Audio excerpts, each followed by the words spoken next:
Quantum Break is truly an underrated experience, as the thumbnail and title of today's video alluded to. Now with this statement, I think many may cling to that word, underrated. So let me explain my reasoning for this video. I do not think Quantum Break is a flawless game. If you are someone who played Quantum Break and did not like it and gave me your reasons, I'd probably get it. Unless you just said the game is bad and that's it.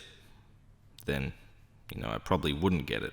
However, to me, Quantum Break is underrated for its unique gaming experience. Remedy's ambition, whether everything succeeded or not, is truly something to appreciate, and I think it gets overshadowed because the game did not pull everything off as well as many had hoped. So in today's video, I'll be going in depth into Quantum Break's development, story, and gameplay, and just why I think it is an experience that, in my opinion, is underrated. This video is filled with Quantum Break spoilers. As I said, we're going in depth, and for this video, I played through Quantum Break twice, both on the hardest difficulty, and got 100% of the collectibles. I did all of this because Quantum Break has many moving parts that affect the story, so playing through the game twice, I had the opportunity to at least see the differences in junction choices. I played on the hardest difficulty, well, because I like a challenge, but also because it is the best way to judge the gameplay, and how the enemies react to you, the player.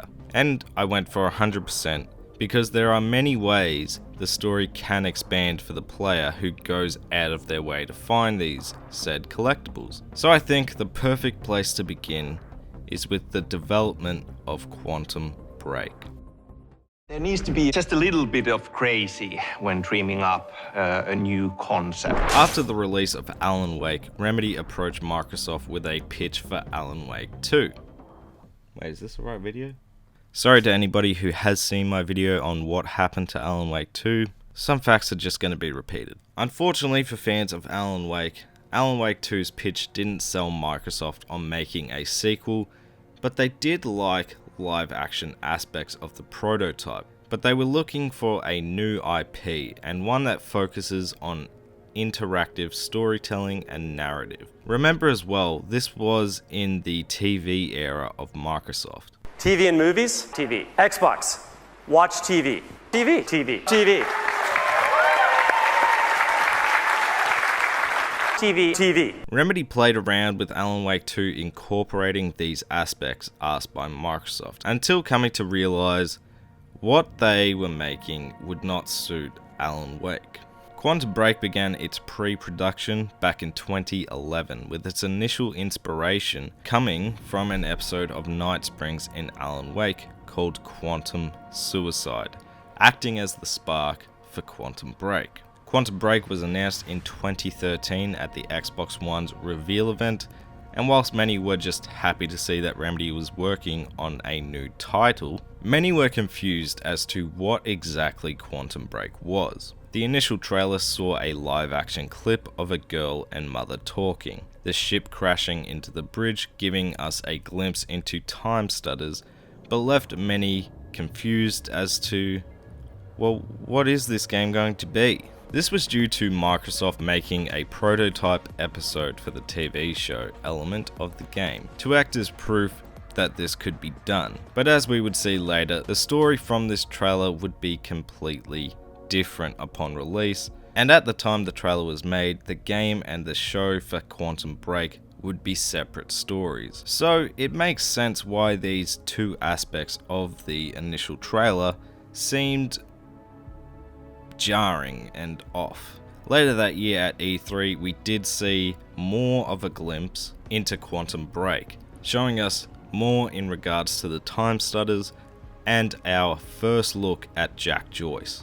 But again, didn't answer many questions of what Quantum Break would be in regards to a game. We would not see the gameplay of Quantum Break until 2014 at Gamescom, clarifying the gameplay side of the confusion, but still having worries about the TV series part, some fearing it may be on a different platform and not on disc. Quantum Break went dark for over a year, the community fearing it had hit some hard times. In reality, the game behind the scenes went through many prototypes to get to its 2014 gameplay reveal, experimenting with gameplay, how the time powers and aspect of time would work in-game, the game itself and its connections with the TV series, and the complexity that is telling a story that revolves around time travel, and not having it be filled with plot holes and loopholes, even going so far to consult with physicist Saiksi Rasanen. Definitely butchered that. In regards to what a time machine realistically could look like, working with a team in studio of 130 people, which was twice the size of the team for Alan Wake. The game originally had 4 playable hero characters, and the game's junction points originally happened in the past and affected the present. All of these trials, before realizing Quantum Break's direction, led to the TV series not actually beginning shooting until 2015, which is when we saw our first look at the game's cast, recasting Jack Joyce, going from Sean Durry, who was seen for the majority of the game's early trailers and gameplay, to Shawn Ashmore of X-Men fame and also an avid gamer and fan of Remedy's work, playing Max Payne in his trailer between shoots for X-Men. We also saw Dominic Monaghan of Lord of the Rings fame and also an X-Men movie, albeit not a good one. Not his fault, it just wasn't a good movie. Aidan Gillen of Game of Thrones fame and Lance Reddick from The Wire were many among a star-studded cast, and yet another reason the game's timeline was so drawn out, as the actors needed to pursue their current roles. Thankfully, Remedy's new engine Northlight enabled them to create new lines and voice performances without needing the actors present. And despite creative differences between Remedy and the TV production team, as Sam Lake and Remedy's team of writers did not write the TV series aspect of Quantum Break, and instead was written by a team in LA at the request of Microsoft. However, in 2015 we finally saw a release date for Quantum Break, and the game, after 4 years of development, released in 2016. Critically, the game did very well, with many praising the storytelling and production, but gamers were split on Remedy's latest game, with a frequent complaint with the game's TV series, the streaming of said series, and aspects of the gameplay. So now, let's take a look into Quantum Break's story. The number one killer is time. It destroys us all. This is what you need to know. Before I start this segment of the video, because this is a story about time travel and the game focuses on the heroes and the TV series focuses on the villains, I want to explain how this part of the video will be structured. I'll be going over the game's story here in this video, not the TV series. I'll be going over the junction point decisions and any relevant story from the TV series, so I don't leave anything out. But as for the TV series, I'll explain my thoughts on that after the story is done. We begin Quantum Break with an interview. Our lead character Jack Joyce being interviewed about his experiences with time breaking and how he stopped it. Okay, what do you want to cover first? You tell me. Let's start at the beginning. Jack has been invited back to Riverport to see his longtime best friend Paul Serene, as he wants to show Jack what he has been working on, describing it as world-changing. Jack learns that Paul has been continuing and expanding upon Jack's estranged brother William's physics work, and reveals to Jack that he has built a time machine that works using chronon particles. Jack helps Paul set up the time machine to test, and upon seeing that the machine works and going to do further testing, the machine jams as Jack's brother Will appears. Will pleads with Jack to help him shut the machine down or time will end. The machine becomes unstable, and as Jack goes to help Paul, they are both exposed to a massive amount of chronon radiation, which, as we will see, gives them both time-related abilities. Time is stopped and Paul is stuck in the machine, forcing him to walk through it. Monarch Solution soldiers appear, the corporation that is taking over Riverport, and the big bad company for Quantum Break. And upon chasing down Jack and Will through the university, Will ends up getting captured and taken to the university library that through prior exploring, we learned that Monarch plans to demolish the building. We have our first encounter with Beth Wilder, who works for Monarch. I bring her up now because she is obviously important later. After going to the library and getting Will, we see Paul again, although he is much older. Paul claims he has seen the end of time, and after refusing Will's suggestions of fixing the fracture in time, claiming it cannot be changed, Paul detonates the library, causing Will to seemingly be killed by the debris, and Jack is knocked out and captured by Monarch. At the first junction point, Paul needs to decide how Monarch will deal with the witnesses to the university incident. You can either choose to kill them or force them to pass the blame onto Jack. This choice really only affects who Jack meets in Act 2, either Amy or Nick. Nick's a better character by far and was the original Jack Joyce, so personally, I choose to kill the witnesses. And also affects public perception of Monarch, perfectly shown at the bridge scene here, and the radio host also changes. This leads us to the TV series, in which I'll go over the main characters who appear in-game. Martin Hatch is Paul's right-hand man and the face of Monarch. Liam Burke is head special op, but quickly becomes conflicted with Monarch. Charlie Wincott, the tech specialist for Monarch, and Fiona Miller, who really is a bit of a nothing character, but she pops up from time to time.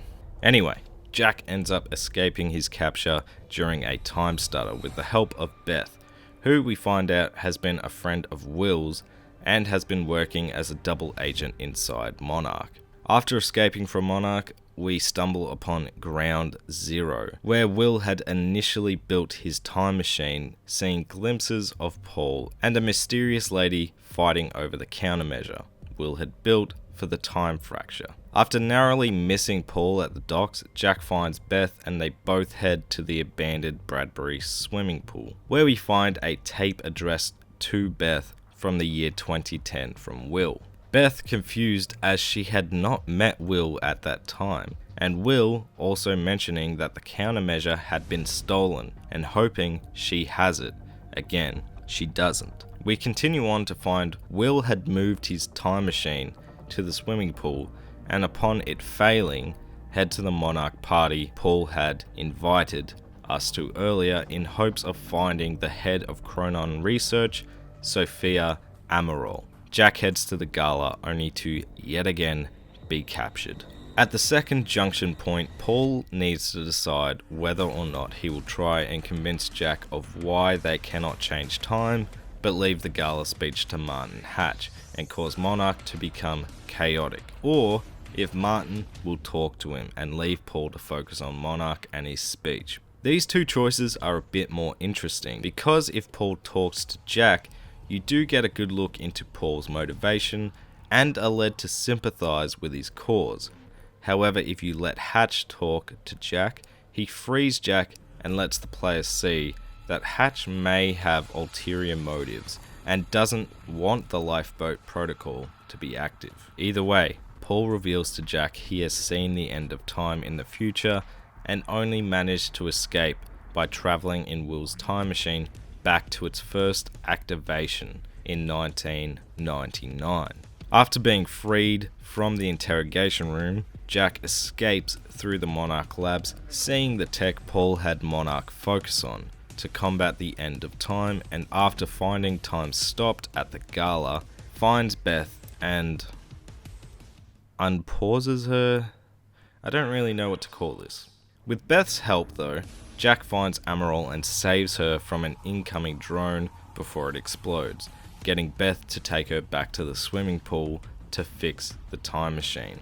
At the third junction point, we see Paul is revealed to be dying from Chronon syndrome, and becomes increasingly paranoid, lashing out at Hatch as Amaral is the only one capable of administering the treatment.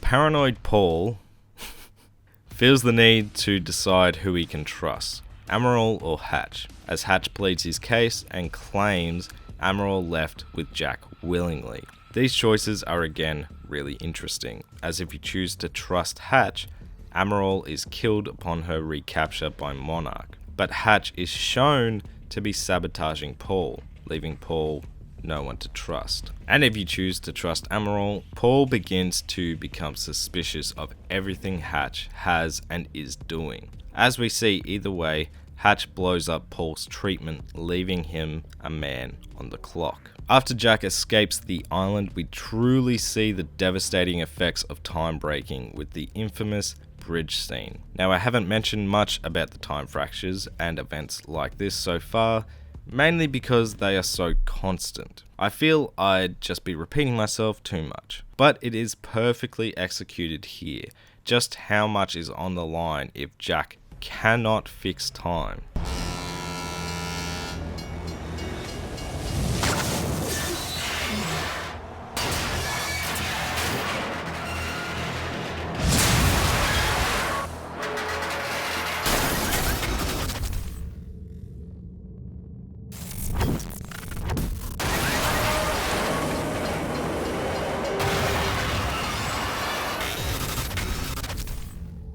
But once Jack gets back to the swimming pool, Beth and Jack determine they must travel back to 2010 to steal the countermeasure and ensure that time loop remains intact. With the help of Amaral, the time machine is repaired and the dates are set. However, upon Beth entering the time machine, Amaral changed the dates and alerts Monarch. Deciding it's best to continue, Jack heads back to 2010 and finds Beth noticeably different due to Dr. Amaral sending Beth to the end of time, encountering young Paul as she was there, chasing him down, and after failing to kill him, follows him back to 1999, where we find out the woman who had tasked her with her mission in life as a kid was herself. As she exited in 1999, this is where she meets Will and tells him about the dangers of his time machine and ensuring he builds the countermeasure. Beth, however, now is much more cynical towards their plan to stop the inevitable end of time, assuring Jack that no matter what they try to change, the same events occur. The past cannot be changed. Yet she waited for Jack to return to 2010 and thus was stuck for 11 years in the past.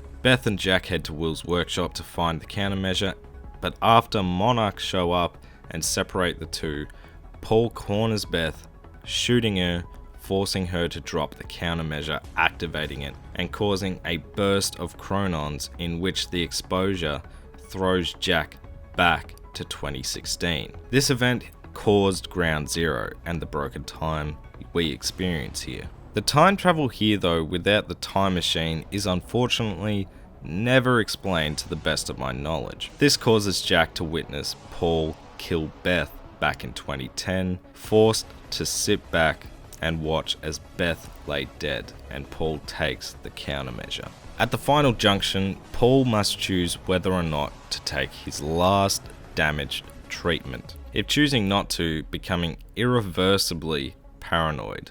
Taking the treatment will ensure Paul has more time for himself and his plan. This choice though, in regards to the TV series, is where either choice we make, we truly see that Hatch isn't quite human. I mean, not at all. This choice will also decide whether you fight Liam Burke in-game or don't fight anyone. If Charlie survives or he doesn't. If Fiona is still a useless character, or never mind. What is her point? I don't know.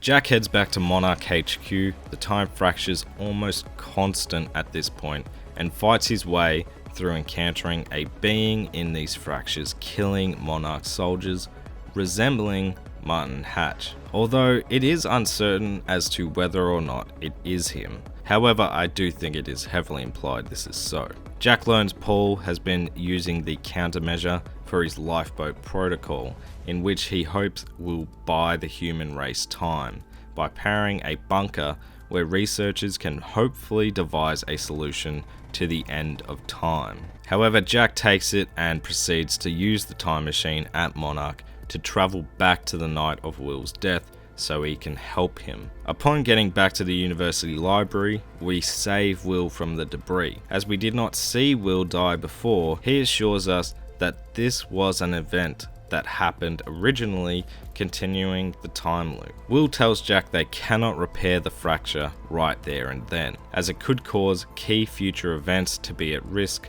of a time paradox. We pass a frozen Beth, and before Jack unpauses her, it still sounds so dumb. He hesitates and leaves. Will and Jack head back to the swimming pool to travel forward in time to where we left off after traveling back to 2010, only to find Paul and Monarch waiting for us, due to Sophia calling Monarch to their location. After killing Paul, the countermeasure is hooked up to the time machine, and with a jump start from Jack, the countermeasure activates and blasts the area with chronons, fixing the tear in time and vaporizing Paul. The countermeasure burnt out from the last blast, and Jack experiencing a flash forward to himself experiencing the end of time, and now exhibiting the symptoms seen with Paul and his chronon syndrome. We flash back to see Jack approaching the frozen Beth after saving Will, whispering that he'll come back for her.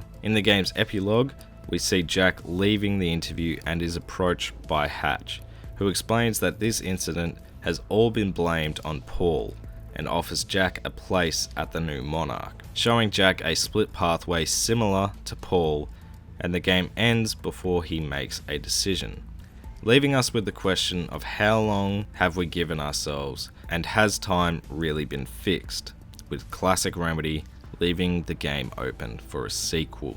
Woo! That was a bit of story to get through. I think for a story involving time travel, Quantum Break is one of the best. It is a genre that is notorious for being convoluted and filled with loopholes and inconsistencies. And trust me, I was looking for them, waiting for a slip up. But Quantum Break establishes its rules extremely well for time travel, and whilst there are some points in the story that are left unexplained, there is no outright plot holes that I could see. The concept of time travel is easy to follow here, yet feels like it's complex. The story of the end of time, the conflict at the end where you are left to believe you may not have saved the world. Paul maybe was right, and this feeling is incredibly satisfying and really does pose questions that make you think even after the experience is all set and done. I personally would have liked to have seen what the end of time was like here, as Beth and Paul saw it and Jack has a flash forward to it, but with the knowledge of something deadly at the end of time, I would have liked more insight personally. But seriously, Jack, Paul, Beth and Will are really well written characters, and by the end of the game I still wanted to see what happens next. But unfortunately we still have the TV series to cover, so let's get into it. Riverport police are asking that citizens stay clear of the area and Let me start off by saying Lance Reddick as Martin Hatch is damn good. What is it that you're so threatened by, Martin?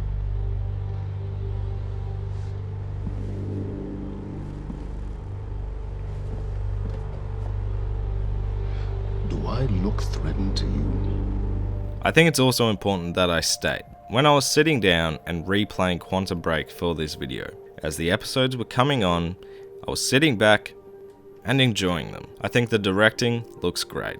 It does a good job of showing insight into Monarch. The show feels like it could be something on television, and the last episode is really interesting. Unfortunately, upon re-watching my footage, going over the episodes for story snippets, I realized that not a lot of importance happens here.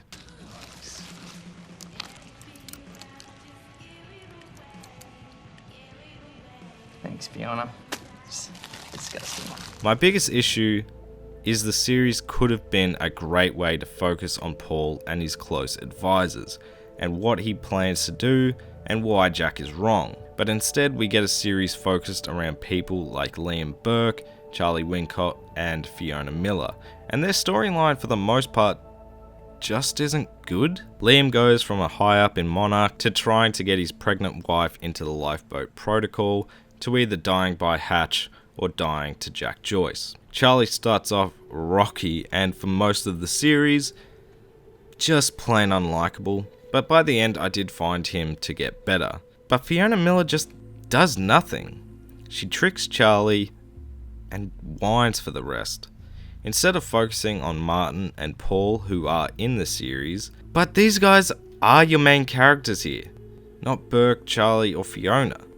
Just decisions that make it clear that Remedy did not write the TV aspect. I'm sure they approved, but the writing on display here, when you really sit back, is not great. You've 3 seconds till I pull. Had better reflexes. And you're a marksman for shit.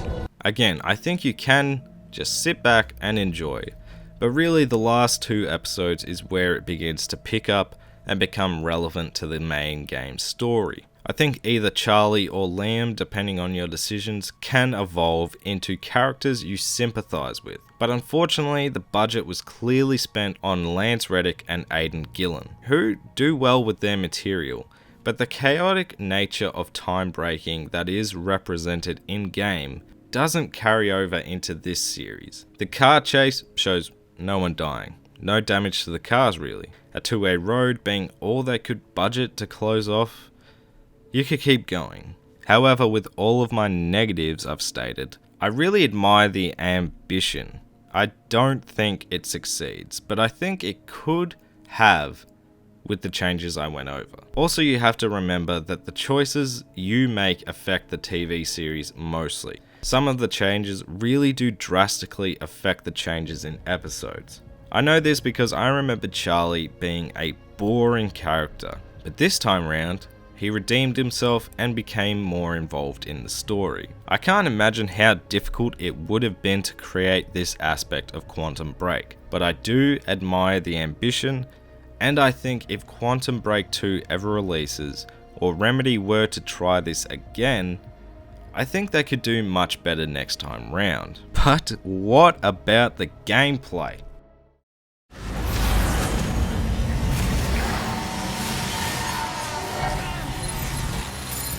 Quantum Break is a blast to play when you aren't thinking about what is really going on. Again, in the gameplay, whilst you're playing, using the variety of time powers to dispatch Monarch feels satisfying, but it can easily crumble into nitpicks. The weapons aren't all that satisfying to use, and enemies can take a ridiculous amount of bullets, as I'll show here.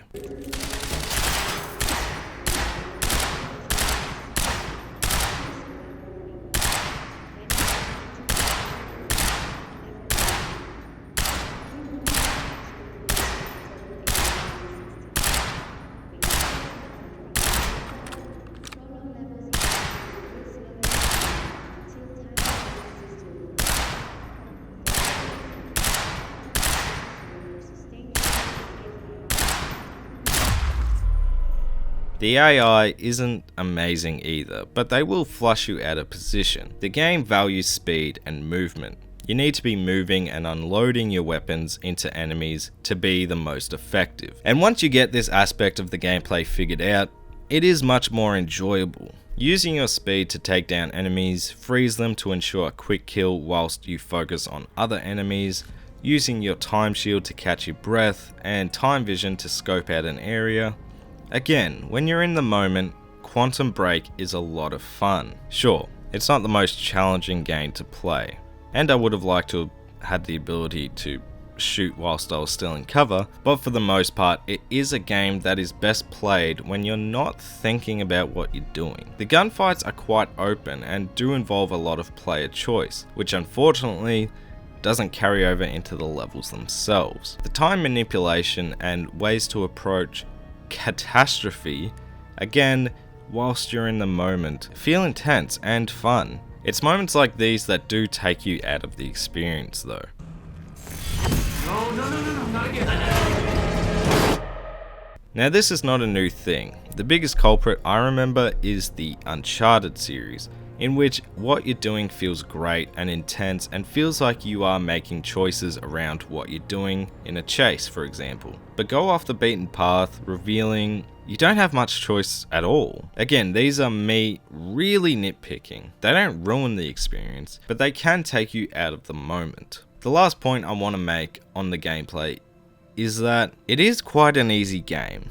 I played through the game twice on the hardest difficulty. My only deaths were from overconfidence and falling. Quantum Break being focused on Jack Joyce essentially being this god of time isn't surprising that the game and its combat just aren't that challenging. Even when the game does occasionally take away your powers, you can get them back without even taking out any enemies. So if you're looking for a challenge, this game just won't satisfy. I think the final boss fight with Serene is a good, fair fight though, really trying to overwhelm you with enemies and explosions, but it is only a 2-phase fight, so it's not all that long and is a good time to play through. I can't stress enough that Quantum Break is a game that is fun to play. If I wasn't making a video on the game and breaking it down, as I said, I would have been someone who was truly satisfied with the experience. You've been very patient with us, and very helpful. Thank you. Yeah, well, that patience is starting to wear pretty thin. Of course. Quantum Break is a game that in my opinion does cop a bit of flack. As I've gone over in today's video, I do get why that is. I don't think the TV aspect focuses on the right things and does unfortunately drag down the experience. But the in-game story of Jack Joyce and his mission to stop time is a story that could have been an absolute mess. But it was great. Time traveling stories are something that are often just things that don't work, and as such we don't see many in the gaming industry. But the plot is simple enough to follow, yet makes you feel smart for getting it. Sean Ashmore, Courtney Hope, Aidan Gillen, Lance Reddick, Dominic Monaghan all deliver great performances, and you do become truly conflicted in your decisions as to whether Paul or Jack is right or wrong. What is better for us, the human race? The gunfights are a good time, and whilst the game isn't overly challenging, overall Quantum Break is a game that does deliver a great story of time travel and the end of time. I do hope if we do ever see a sequel that Remedy learns what worked well and what didn't, and hopefully we can see a more focused experience, as I really do think the story and lore of this universe is there for expanding. Quantum Break is truly a AAA game experiment, and we do not see that often enough in the gaming industry. And that's why I think Quantum Break is truly an underrated experience. Thank you guys so much for watching. If you made it to this point, I don't know, comment below, love you Jimmy. I want to see the true OGs out there. Next time we look at a Remedy title, it will be Control, releasing sometime next week. But if you enjoyed today's video, don't forget to leave the video a like, comment below your thoughts on Quantum Break, as this is a game very divided amongst the public. Don't forget to subscribe if you're new for videos on the regular, and follow me on Instagram and Twitter at MayorHairBear for gaming pickups and my thoughts on games as I play them, and in general is just a good way to stay up to date with the channel. But I've gone on for quite long enough, I think at least. So I hope you guys are all having a great day, and I'll see you guys in the next video.